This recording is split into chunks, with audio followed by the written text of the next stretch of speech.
알코올 중독, 릴스 중독, 쇼츠 중독, 이게 나쁘다는 걸 알면서도 그만두고 싶어도 끊기는 힘들고 자꾸 무기력해지는 상황. 제가 그랬어요. 컴퓨터로 일을 해야 하는데 어느새 쇼츠만 보고 있더라고요. 그래서 중독 끊겠다고 자꾸 생각나게 만드는 신호들을 다 끊었는데 유튜브 즐겨찾기 때문에 손이 가더라고요. 이랬던 제가 중독을 극복할 수 있었던 3가지 비법을 담았습니다. 바로 시작하겠습니다. 첫 번째로 제가 좋아하는 책에서 빌린 표현인데요. 침대에서 일어날 이유를 만들어라입니다. 뭐야? 이게 무슨 뜬구름 잡는 소리야? 중독은 그 행위 자체를 원해서 생긴 게 아닌 경우가 많습니다. 어쩌다 보니 어떤 공백을 채우는 방식이 된 거죠. 뭔가로부터 외면하기 위해 혹은 회피하기 위해 주변에 소외돼서 혹은 내 삶의 지루한 부분을 자극적인 걸로 메우기 위해 그게 행동으로 이어져서 유튜브, 음주, 야동 아니면 과한 인간관계에 집착으로 갑니다. 그렇게 습관이 되고 중독이 되죠.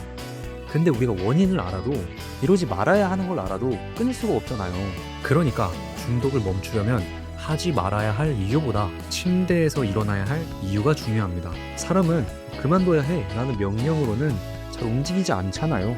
너 이렇게 하니까 잘한다, 이렇게 해 라고 칭찬하는 게 훨씬 잘 먹히죠. 그래서 지금 우리 스스로에게 필요한 건 그 중독 행동을 그만두고 나서 도달하고 싶은 삶에 대한 질문입니다. 어떤 큰 한 가지에 집중하고 살면 그런 자질구레한 것들은 자연스럽게 소멸되거든요.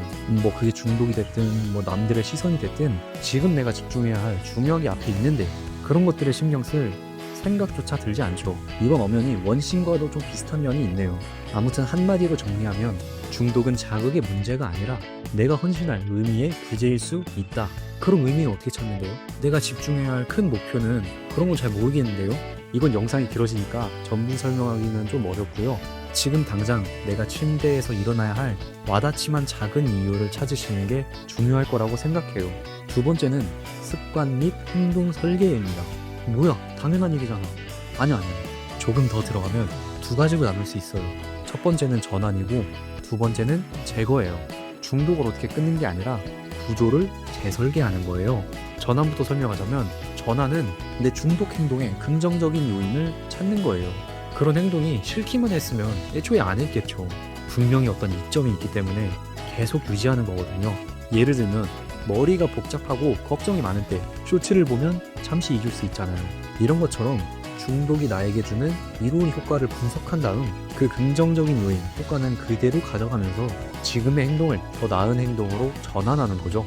핸드폰을 놓고 산책을 나가든 오디오북을 들으면서 조깅을 하든 같은 시간에 같은 효과를 얻으면서 더 나은 행동으로 전환하는 거죠. 제거는 중독을 떠올리게 만드는 요인들을 없애는 거예요. 인터넷 즐겨찾기 탭에 있는 유튜브 항목을 없앤다던가, 만약 릴스 쇼츠 중독이라면 유튜브나 인스타를 30분 이상 계속해서 켜놨을 때 어떤 알림이 오게끔 어떤 앱을 연동시켜 놓은다던가, 극단적인 예로 집에서는 핸드폰을 어떤 감금 장치에 최소한 1시간, 2시간이라도 보관해 둔다거나, 술을 예로 들면 혼자 사는데 자꾸 술 먹고 싶을 때가 있어요.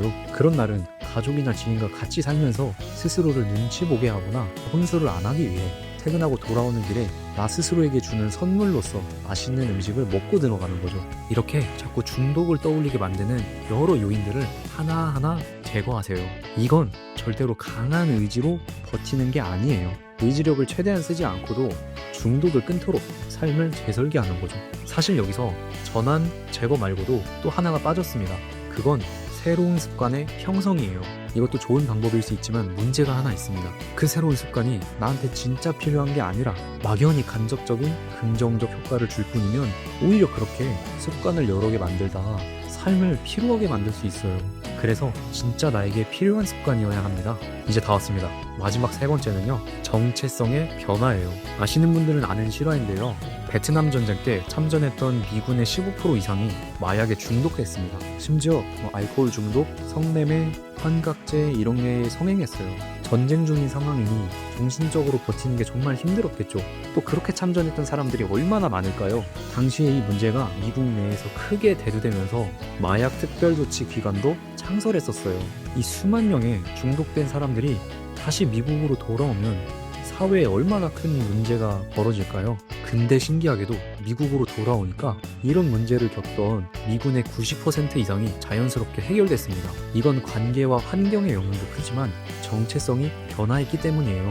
베트남에서의 미군은 전쟁 중인 병사였고 마약이 필요했던 사람이었지만 집으로 돌아오니까 나는 가족이고 시민이고 정상적인 사람으로 정체성이 바뀐 거죠. 우리가 중독을 극복하는 과정에서 결국 만들어낼 가장 큰 변화는 내가 누구라고 믿느냐, 이게 바뀌는 거예요. 앞에 나온 원칙이 든 습관이든 결국 그 끝은 내 의지로 담배를 끊지 못하는 흡연자에서 금연을 시도하는 사람을 넘어서 금연자도 아닌 그냥 일반인이 되는 거죠. 그럼 이걸 내 삶에 어떻게 적용할까요? 정체성을 목표가 아니라 지금의 나로 선언하는 거예요. 나는 참는 사람이 아니라 이미 다른 사람이다. 나는 원래 이런 사람이야 라는 프레임에서 벗어나는 거죠.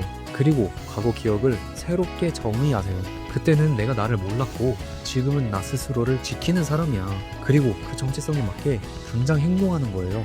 지금 당장 증거 하나를 만들어서 말이 아니라 행동으로 느끼고 믿는 거예요. 그걸 반복하면서 선언한 정체성과 실행이 연결되고 자기 신뢰 회로가 켜집니다. 근데 이건 적용 가능한 사람이 좀 적을 수 있다고 생각해요. 논리적이고 합리적인 사고보다는 어떤 끌어당김의 법칙의 방법이나 혹은 네빌 고다드의 결정적인 상상, 이런 면들과 굉장히 비슷한 부분이 있거든요. 그러다 보니 현실주의적인 분들이라면 이 방법은 맞지 않을 수 있습니다. 그래도 아무것도 못하고 걱정하는 것보단 방법이 하나라도 있는 게 나으니까요.